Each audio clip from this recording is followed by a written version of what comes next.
Hola, ¿cómo están? Soy Esteban Concia, Conversatorio con Paul Podcast, ya acercándonos a los 100 episodios. En las distintas plataformas pueden acceder a la historia. En iVoox está más completa porque están todos en las plataformas.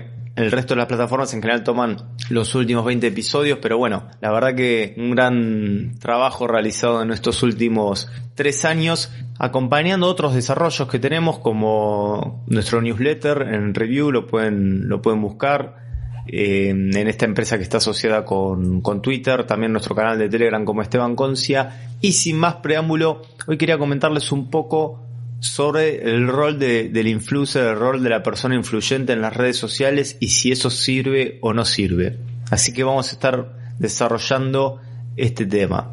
Quizás uno de los grandes desafíos de la comunicación hoy en día es generar cercanía y que te crean, entre comillas, ¿no? Digo, esas dos cuestiones son muy difíciles de lograr, sobre todo en la construcción política, institucional, también para las marcas. Ojo que las marcas están siendo sumamente cuestionadas. Fíjense ustedes que ya no trabajan sobre el producto o el servicio en sí, sino empiezan a trabajar sobre una conexión con el usuario que tenga que ver con que le está dando un valor, le está dando un servicio, un plus, digamos. Hay un cuestionamiento de las marcas y por supuesto que hay un cuestionamiento de la política, atravesada también por un ecosistema digital y comunicacional donde hay mucha operación, mucha noticia falsa, mucha deslegitimación del otro, mucha violencia simbólica. Entonces, claro, en ese marco, construir confianza, construir cercanía es muy complejo. A la vez que convengamos que gobiernos y ciudadanos, si una característica tiene esas relaciones últimamente, que, digamos, el ciudadano suele sentirse bastante alejado de el funcionamiento de lo institucional y de los dirigentes. O los encuadran como que se acercan en periodos electorales, etcétera. Esto no necesariamente es así, hay muy buenas prácticas de la construcción política, pero es una percepción que está funcionando bastante. Entonces, bueno, la comunicación política puede entrar ahí en construir puentes, en generar herramientas que tiendan a volver a conectar esos mundos, y qué mejor que la comunicación para eso. Ahora, una comunicación que apunta solo a la difusión, a la propaganda, a dar cuenta de lo que hicimos, al autobombo, a enumerar obras, etcétera, etcétera, en general no genera veracidad ni cercanía. Puede que construya algún tipo de adhesión si conecta con algún marco teórico que tiene la audiencia o una determinada audiencia, seguro, pero hay que perfeccionar o pulir o encontrar herramientas que tengan que ver con la capacidad de generar una conversación a través de las redes sociales. Precisamente las redes sociales son grandes plataformas de diálogo, de conversación, funcionan en torno a la conversación, en esta idea de la respuesta inmediata, en esta idea de subir un contenido y que sea comentado, que se genere un debate.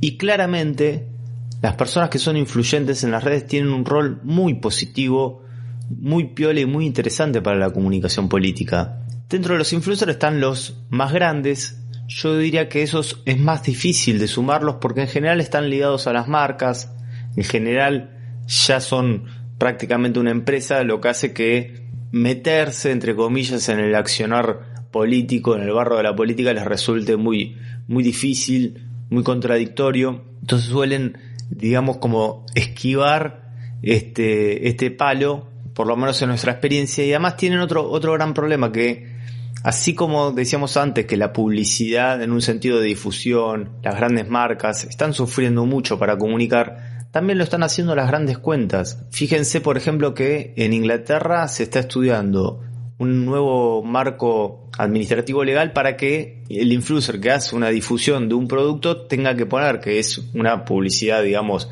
paga, no tradicional, pero publicidad paga al fin.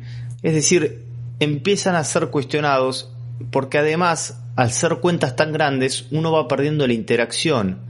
Y construir cercanía es construir interacción. Entonces, al no haber gran interacción, incluso con algunas trampas, entre comillas, este método de seguir y te dejo de seguir después, pero vos me seguiste a través de algún programa de bot o algunas otras herramientas que incluso hasta comprar seguidores que te permiten inflar los seguidores, por ejemplo en Instagram, no necesariamente se traducen en que vos tengas una buena conversación, una buena interacción y tengas fidelizado esa audiencia. Porque quizás incluso desde una buena práctica tampoco podés responderla a todo el mundo y porque ya te vas como alejando del usuario y todo pasa a ser grandes números. Estamos hablando de aquellas cuentas que tienen quizás 50.000 seguidores, 100.000, 200.000, 300.000, ni hablar para arriba. Ya llega un momento donde eso es un medio de comunicación tradicional más y no hay tanta interacción. Y precisamente el influencer, el poder que tiene en un nicho determinado es esa capacidad de liderazgo, de ejemplo, bueno, si lo está haciendo él, me parece que esto puede estar bueno. Si lo está haciendo, si lo está probando, si lo está usando, es un buen servicio o es un buen producto. O bien, si articula con un dirigente, bueno, ese dirigente merece al menos que lo pueda escuchar o al menos que lo reconozca que se acercó a mi nicho. Entonces, cuando vamos de influencer, no hablamos de ir a buscar las grandes cuentas, sino ir a buscar cuentas medias, digamos, que van entre los 1.000 y los 20.000 usuarios activos siguiendo e interactuando. Eso es un número interesante, tanto en TikTok como en Instagram. Y en general estas personas lo que se caracterizan es por tener nichos o subnichos, mini nichos, muy identificados y muy fidelizados con respecto a una temática, con respecto a un eje. Están construidos con una comunidad muy real, con seguidores reales. Hay mucho nivel de interacción. Se calcula que esto es una cuestión fundamental, que interactúan 4 veces más. ¿Qué significa esto? Que generan 4 veces más reacciones que las grandes cuentas. Y las reacciones pueden ser la adhesión, la compra, la inscripción en un programa, la suscripción a un newsletter, etcétera, etcétera. Es decir, hay más conversiones. Hay quizás no tiene la cantidad, pero tiene las conversiones, con lo cual es sumamente útil con un contenido que es mucho más creíble, más originario y está bien afianzado en un nicho. Ahora bien, ¿cómo llegamos a ese nicho? Bueno, la forma tradicional es que el influencer diga, uy, me gusta esta marca. Bueno, eso en la política no funciona o no va a funcionar el espíritu de lo que queremos construir, que hablábamos antes de algo verosímil y algo cercano. No va a funcionar así. Lo que va a funcionar es la institución cerca de ese nicho, que puede ser, por ejemplo, el nicho ambiental. Bueno, tenemos una persona que trabaja en el nicho ambiental. Nos acercamos con políticas y con propuestas concretas y con apoyo al sector, con ideas, y conversamos con ese influencer y de alguna manera lo invocamos a que él también comparta la experiencia que tuvo de diálogo y de acción con nosotros. Esa es la forma ideal, al menos, de cómo generar este proceso. Y vuelvo a repetir, no busquemos las grandes cuentas, sino puede ser una cuenta incluso regional o incluso de una ciudad, en cuentas locales de personas, sobre todo jóvenes, que siguen a tal persona porque es un creador musical, un creador artístico, porque hace deportes o deportes extremos, o porque es gamers, que es otro tema fabuloso ahí para explorar.